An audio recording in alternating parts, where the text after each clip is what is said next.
What's going on, guys? Welcome to another episode of Smash JT. You know, it's days like this that I'm happy I have my Xbox 360 game collection physically back here because Microsoft just announced that they will be retiring the Xbox 360 store and Xbox 360 marketplace.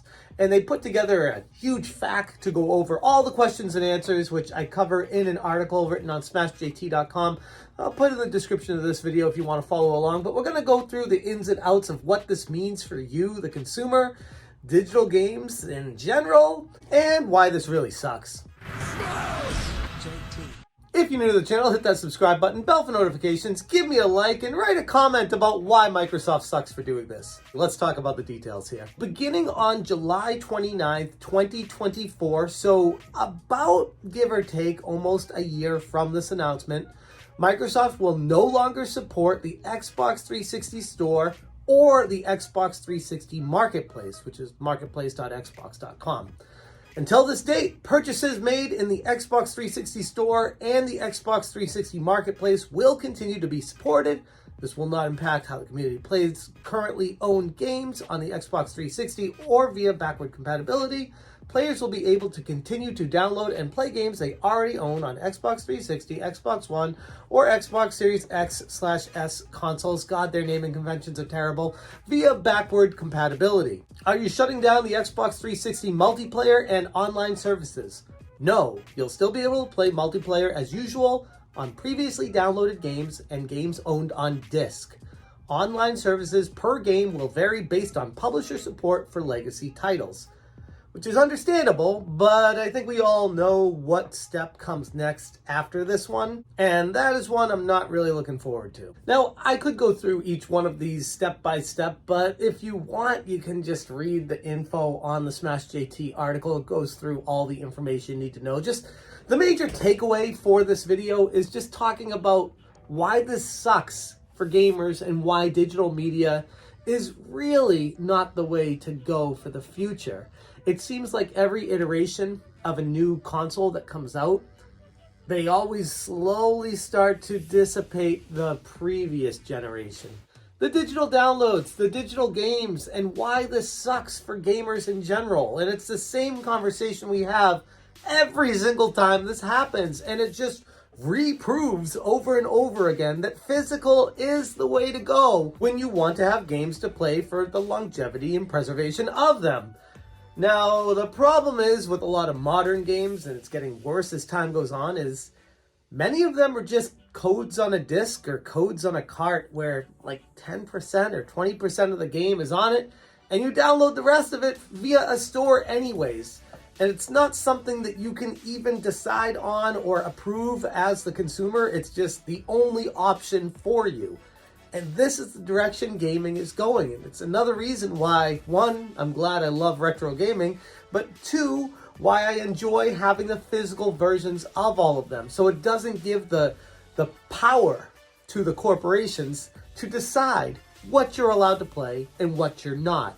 The problem with Microsoft doing something like this, and Sony doing it with the PlayStation 3 and Nintendo doing it with the DS and 3DS stores, is you don't really have the power of what you want to play. And on top of that, managing the rights and the DRM and what consoles can play what, it gets very confusing for the end user. And most people that play games aren't hardcore gamers like most people watching this. Most are just casual gamers, and one day they're going to turn on their Xbox and try to play a game and be like, oh, why can't I get any more games on my console that I bought? Why, eventually, can I not play these online? Or, and this one here caught me off guard, how do I transfer my games to a new or different Xbox 360? You can always re-download your previously purchased content on any Xbox 360 by going to Settings, Account, Download History. However, to play your games while offline, you must first make sure that the licenses are transferred to your console. The page below can help guide you through that process. Gee, thanks. I gotta learn a new, take an algebra course to figure out how to play a game that I purchased already on a console. Thanks, Microsoft. It's just overwhelmingly complicated with the barriers and obstructions they put in your way to trying to play a simple game. And maybe they do that on purpose. Maybe it's just to encourage people to keep buying the newest console and to keep up with the Joneses and to keep spending money, as opposed to just being happy with the games that you purchased and to be able to play those with your friends when they come over. I don't know. It does seem like a little bit of a conspiracy theory, especially when you dig further into some of these answers. Can you share which games will no longer be available following the shutdown? Any content distributed via the Xbox 360 store will no longer be available to purchase.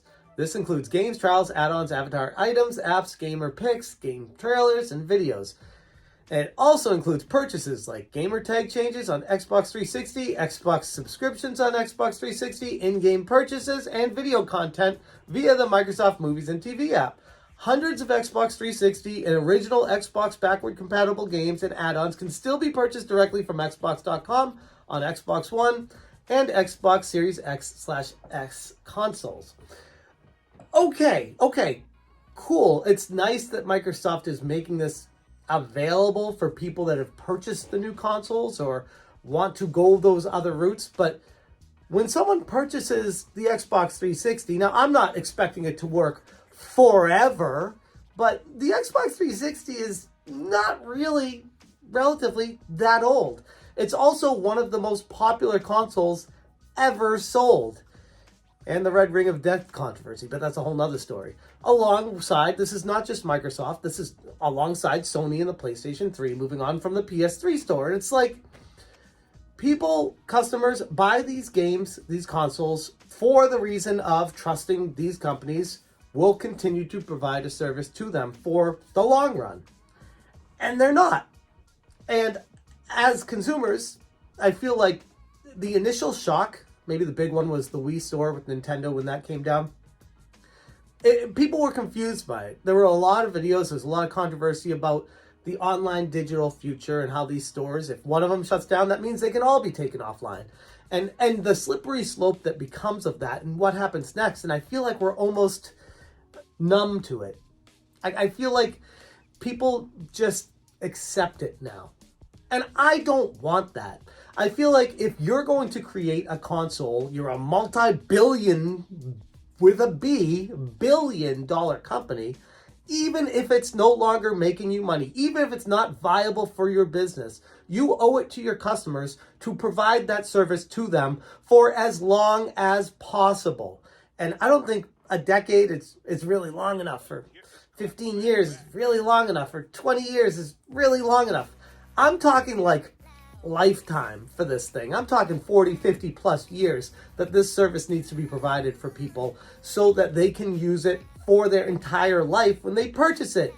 If you're a billion-dollar company, you can afford it. I think it's really unfortunate that these companies are making business decisions based off the viability of the financial outcomes of them, instead of thinking of the customers that purchase the products and actually feel like they deserve to have access to these things. But again, it always comes down to the money. Follow the dollar, like I always say. And with a specific situation like this one, it's clear that Xbox is trying to get people to migrate, finally, from the Xbox 360 to a newer version of their console. And it probably is going to work. And there are no laws in place restricting a company from when they have to take a store offline, as far as I know. So that's what we're dealing with as a consumer right now. Adapt and change and migrate to the next latest and greatest, more expensive console, or suffer the consequences of dealing with a brick. That's what this is turning into. And it's truly unfortunate that that's what it's come to, but I guess that's gaming in, 2023 now? It's only going to get worse. It's spiraling out of control.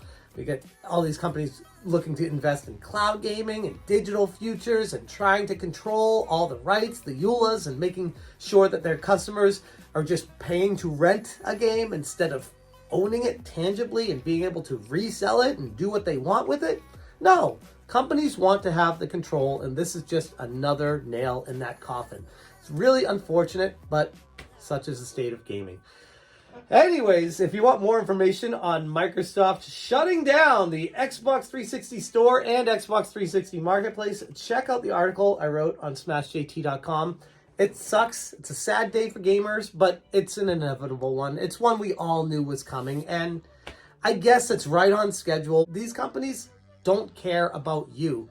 They care about making money. And from a business perspective, it makes sense. But unfortunately, doesn't seem to be any balance with customer service anymore. It's just how much money can we make and move on to the next thing. I'm going to leave it there. Thank you guys so much for watching. And as always, you stay smashing. Smash JC. Smash JC. Smash JC. Smash JC.